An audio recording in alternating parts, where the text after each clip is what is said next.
Exercise 4.4 में question है आपका आज पहला, find the nature of the roots of the following quadratic equations if the real roots exist find them.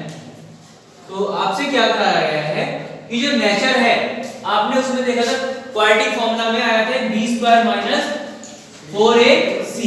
क्या आया था? b² - 4ac। इसकी तीन कंडीशन दिखाई दी मैंने सबसे पहली वीडियो में। अगर इसकी वैल्यू किसके इक्वल है? 0 के इक्वल है। किसके इक्वल? 0। तो रूट्स कैसे होंगे? Equal and exist. क्लियर?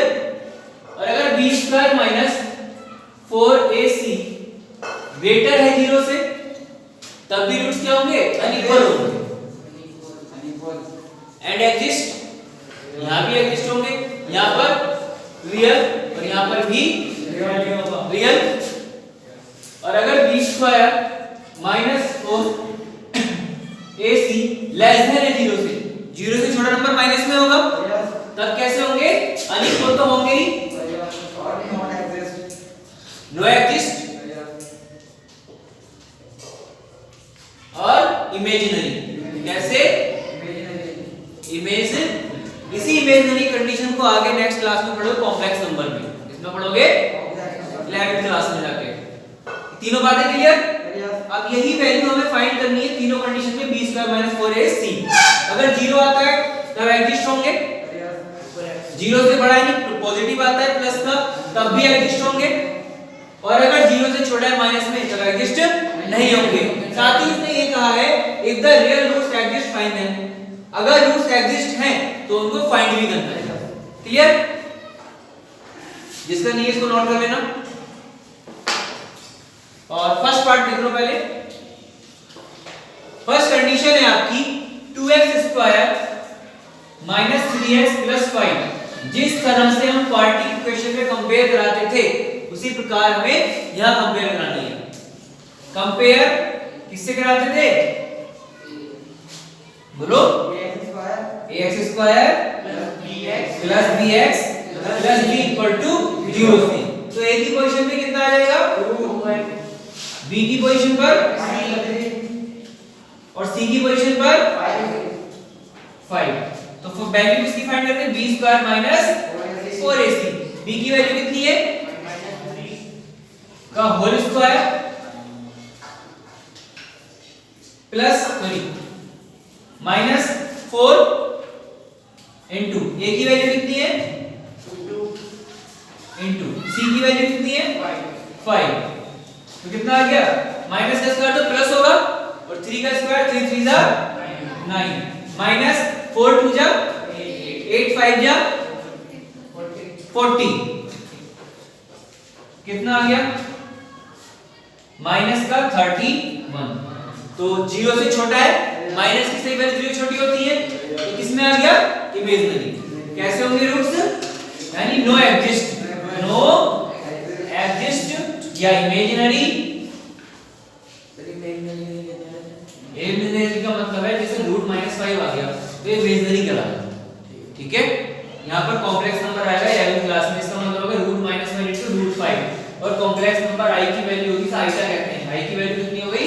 √-1 होती है, तो ये √5i हो जाएगा। ये कॉम्प्लेक्स नंबर में पढ़ोगे, जो होता है z = x + i। 11th में पढ़ोगे इसको।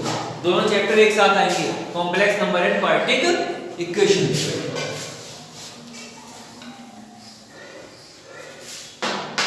पहले तो खैर 10th पढ़ लो तो ज्यादा बेहतर है। -31 जल्दी नोट करो।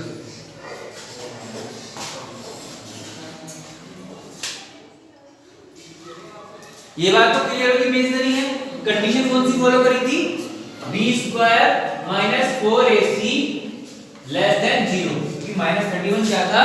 0 से छोटा। कंडीशन कौन सी फॉलो करेगी? तीसरी। तो उसी की बात लिखी हमने, नो एग्जिस्ट, इमेजिनरी और अनइक्वल। नोट कर लो।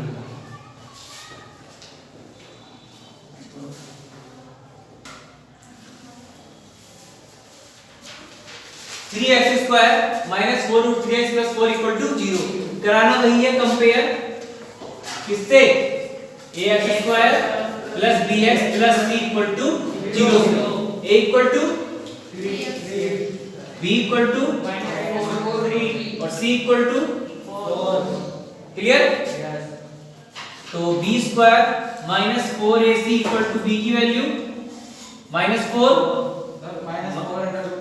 Minus sorry 4 under root 3 x की वैल्यू क्या माइनस 4 अंडर रूट 3। क्योंकि हम पूरा कोएफिशिएंट लेना है तो x का कोएफिशिएंट कितना है माइनस 4 रूट 3, तो b की वैल्यू माइनस 4 रूट 3।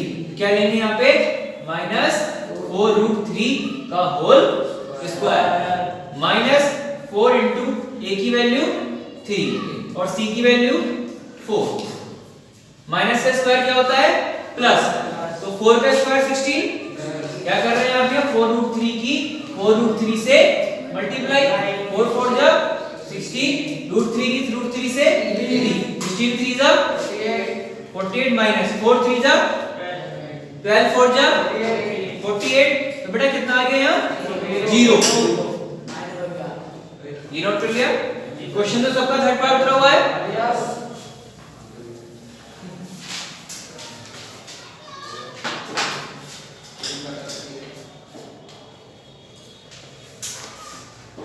यहाँ देखो b स्क्वायर माइनस 4ac की वैल्यू क्या आ गई 0 के इक्वल। तो पहली कंडीशन आ गई, इसमें क्या है एग्जिस्ट है और रूट इक्वल भी आएगी और रियल है। हमें तो एग्जिस्ट से मतलब है। क्लियर? जब एग्जिस्ट है तो हमें फाइंड भी करने हैं। अगर एग्जिस्ट है तो फाइंड है।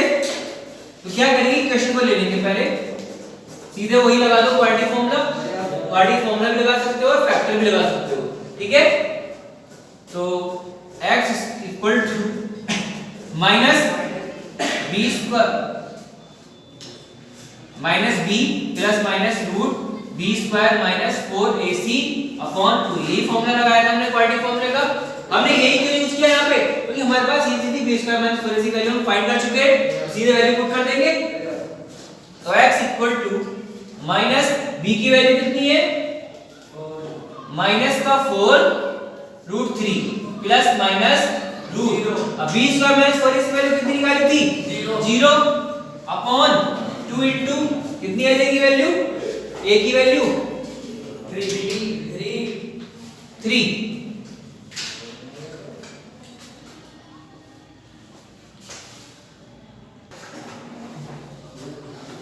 देखो इधर एक बार से रिपीट करेंगे।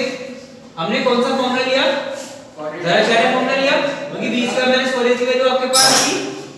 तो x equal to minus b plus minus root b square minus 4ac upon 2a minus b की वैल्यू कितनी है minus 4 root 3 plus minus root ये वैल्यू कितनी फाइंड की थी हमने 0 अपॉन 2 इनटू a की वैल्यू 3।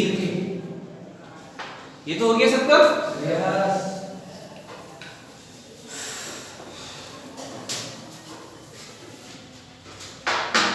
यहां पर x equal to minus minus की मल्टीप्लाई प्लस, तो आपके पास है 4 रूट 3 ये 0 हो जाएगा अपॉन 3 2 जा 6 2 2 जा 2 3 जा, तो x equal to root 3 upon 2। यही आंसर चेक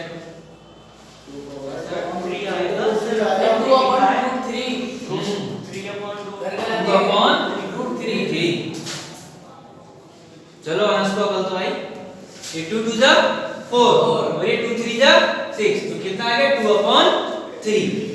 अब हमारे पास x की कितनी वैल्यू आएंगी 2 आएंगी। क्यों? क्योंकि हमारे पास प्लस माइनस फिनिश हो रहा था यार, एक वैल्यू है दूसरी भी हो जाएगी। क्या आ जाएगा 2 रूट 3 अपॉन 3। अब आप कहोगे सर आंसर में दे रखा है 2 अपॉन रूट 3, ये दे रखा है आंसर में। लेकिन एक चीज आप जानते हो हमेशा याद रखो कभी भी स्क्वायर रूट को अपॉन में मत छोड़ो। एग्जैक्ट आंसर क्या होगा 2 रूट 3 अपॉन 3 और 2 रूट 3 अपॉन 3। फाइनल आंसर ये होगा। एमसीक्यू में ये भी दे रखा है, ये भी ठीक है। ये कैसे आएगा जब आपके पास 2 रूट 3 अपॉन 3 है, हम अगर रूट 3 से ऊपर नीचे मल्टीप्लाई कर दें, ठीक है, तो ये 2 रूट 3 की रूट 3 से करोगे 3 आ जाएगा, रूट हट जाएगा अपॉन 3 रूट 3 से 3 कैंसिल, तो कितना आ गया 2 अपॉन ये वैल्यू दोनों क्या है, सेम। ठीक है, नोट करो जल्दी इसको। मेरा थर्ड पार्ट है।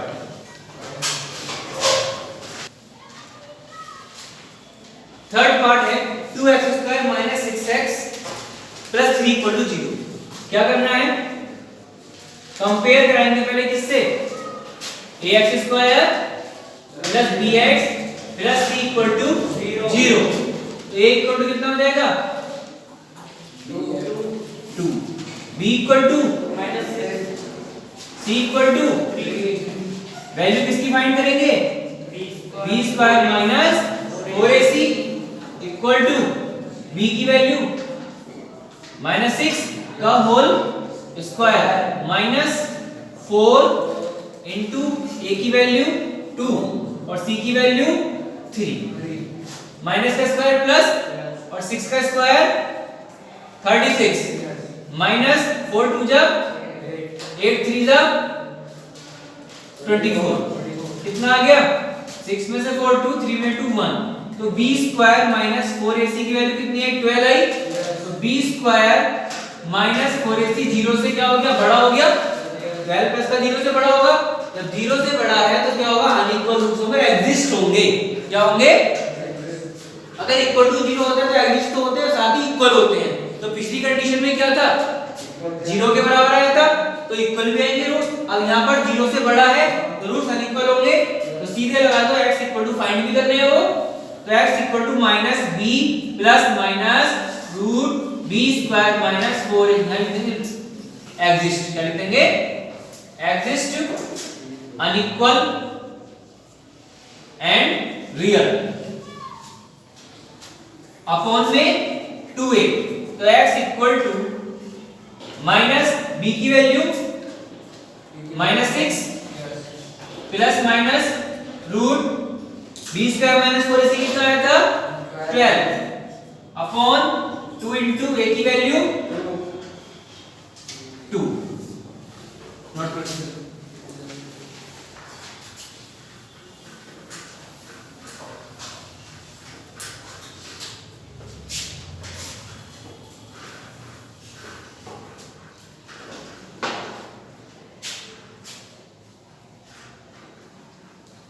देखो यार, x इक्वल टू माइनस की मल्टीप्लाई प्लस, तो ये आ गया 6 प्लस माइनस 12 के फैक्टर क्या होंगे,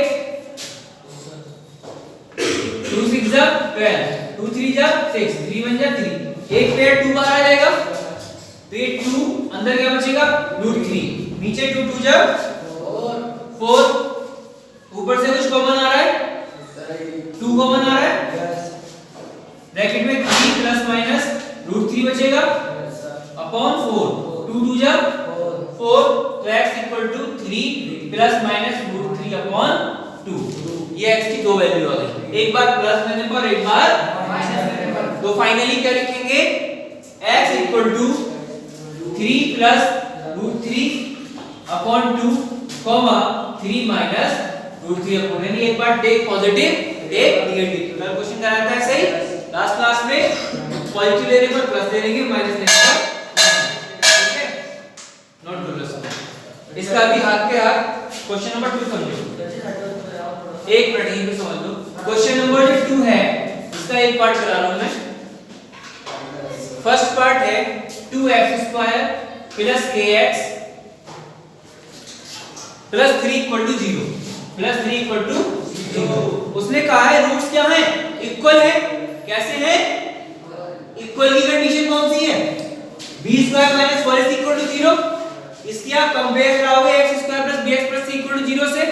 यहां देखो a इक्वल टू कितना आ जाएगा 2, b इक्वल टू k और c equal to 3।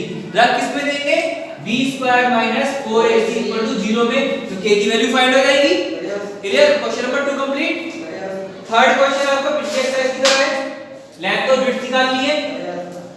Similar fourth question है, ये एक्सरसाइज कर लेना कंप्लीट, इसको डाउट है तो क्वेश्चन पुट कर लेना, ठीक है। चैप्टर फिनिश, कल करेंगे ट्रिग्नोमेट्री, ठीक है।